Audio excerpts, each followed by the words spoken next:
They tried to ruin her reputation, a stellar, supremely qualified candidate, and no one deserves that. For every other nominee that Katie Hobbs is putting forward, you need to be able to come in here and speak honestly and truthfully.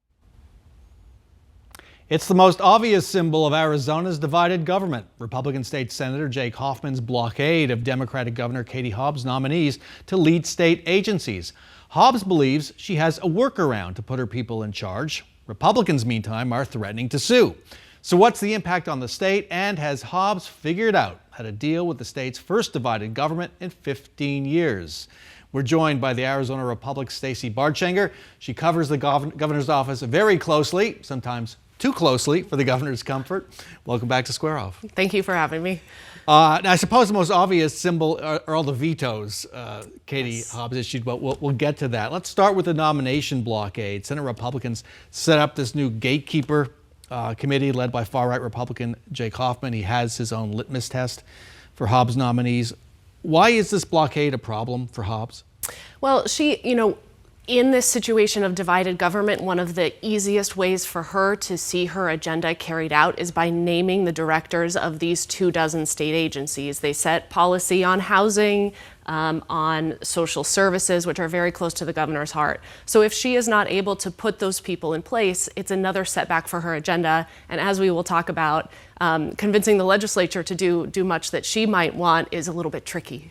Is this workaround going to work? Plus, I mentioned that lawsuit that's sort of being threatened. Yeah, so definitely a lawsuit threat. The governor has named directors she's given them a new title, deputy executive directors. In practice, they're doing the same thing as directors, but she says they don't have to go through Senator Hoffman's committee. Senate President Warren Peterson says he's going to sue over that after they've had meetings that have sort of broken down. I'm not sure that we will see that lawsuit, but that's something that I'm sure we'll come across in January. But this blockade could still be an issue into 2024. Yes, because nominees can serve for up to a year without confirmation. The governor says she's got this workaround. Republicans say they're going to sue. We'll see what happens. All right. Passing a state budget is the one thing the legislature and the governor must do. Hobbs and the Republican leaders of the legislature passed a pork-tastic budget. They spent all $2 billion of the surplus. Let's look at this from 2 points of view. How did this look to Republicans? Oh, it looked great. I mean, they all got a little allowance of $20 million that they got to spend however they wanted. Republicans saw it as a very good Republican budget. You had the Freedom Caucus pooling money together to give a tax rebate to 750,000 Arizona families, citing, the economic times that we are in and the need. Republicans really liked the budget. And Democrats? Didn't like it at all. Their own governor's budget, the one she signed. After Governor Hobbs signed this budget in May, there was a lot of pushback during that whole process from Democratic leadership in both chambers that she was not able to do anything about school vouchers. Out of the gate in January, she says she's going to curb the universal expansion. She wants to do something about that. And then by the time the budget is passed, there's really no accountability for vouchers. There's no limits on it. And so you saw Democratic leaders in the House and Senate saying, she should have done more. We don't like this budget, but we'll go with it because we get more money for public education. And groups typically aligned with Democrats down at the Capitol, like Save Our Schools, also critical of the governor's failure to make any progress on vouchers. And so after the budget passed, and perhaps in reaction to that response, she appoints Chad Campbell, a veteran lawmaker, as her new chief of staff. Looking forward, how could Chad Campbell make a difference on next year's budget, which right now is poised to be, the state's running a deficit, so some tough choices are going to have to be made. Yeah, so the governor this year did a bit of a staff shakeup, right? After the budget, Allie Bones, who was her second in command at the Secretary of State's office and first chief of staff, resigned. It was about a week after the budget. Resigned? Yes, resigned. Yes. About a week after the budget, and Hobbs brought in Chad Campbell, former state lawmaker. They represented the same district. They were leaders together in the state legislature. And he knows the legislature better, right? He's been there. What I'm told is he is already building relationships with Republican leaders, Republican lawmakers, and also doing some fence mending with Democrats that could make next year's budget a little bit easier, with the huge caveat that we're looking at a deficit, so there's going to have to be cuts, and it's going to be a more difficult budget. And there was the tamale bill, this uproar over a bill to allow folks to bake tamales in their home kitchen that Democrats clung to, and that became a symbol of their opposition to Hobbs.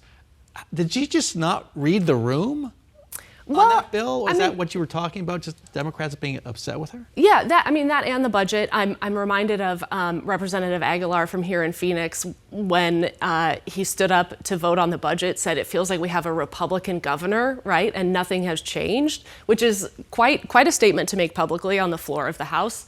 But yeah, there is this, the tamale bill. The governor vetoed it based on like public health concerns. She said she wanted to see more provisions in there to make sure if you buy tamales from someone on the street that they are safe.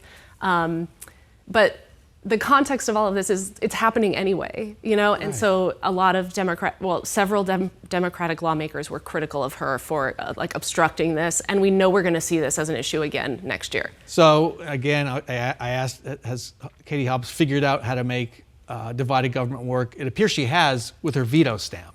Yes. And how many times? 143 vetoes in her first year. Which is a world record for Arizona governors. Yeah. And can we look forward to more veto stamping in 24? Certainly. I mean, I think, you know, the extreme wings of both parties in the legislature have gone unchanged, and so I think you will see a lot more coming to the governor's desk, and the veto stamp she inherited from Janet Napolitano will be busy. We'll get a workout. How have Republicans figured out their strategy? What do you see them, how will they, stand up to the governor next year? Well, I'm really interested to see if they keep sending her as many of the sort of like culture war bills that are DOA on her desk. It is an election year. They're all on the ballot. I wonder if they shift strategy a little bit to give her things that are harder for her to make a decision on. Maybe some water policy stuff, maybe some education funding. The Republicans have rolled out this plan to increase teacher pay, and we haven't heard really from the governor where she stands on that, but it could be a tricky issue. Plus, she's spending a lot of time raising money to turn the legislature Democratic. Yes. Republicans have just a one-vote majority, so that's going to be an issue as well. Yeah. I want to end with two fill-in-the-blanks questions I asked you about. First one, not enough attention is being paid to blank that Katie Hobbs did. One thing Katie Hobbs did. I think the death penalty moratorium, just to rewind a little bit, she constituted this panel to review death penalty procedures, and working with Chris Mays effectively said we're not going to do executions. Her director of the Department of Corrections in June told lawmakers on that nominee review panel that the state was ready to go, that they had the people in place. They might need to get the compounded drugs to execute someone, but that the state was ready to go. And that was 6 months ago, and we haven't seen any movement here. So keep an eye on that. That Yeah. will become a campaign issue, I predict, in 24. Yeah. And we've covered a lot of ground about 2024. The one thing in particular to watch from Katie Hobbs? I also think how she interacts with lawmakers while she's also trying to unseat some Republicans should be pretty fun.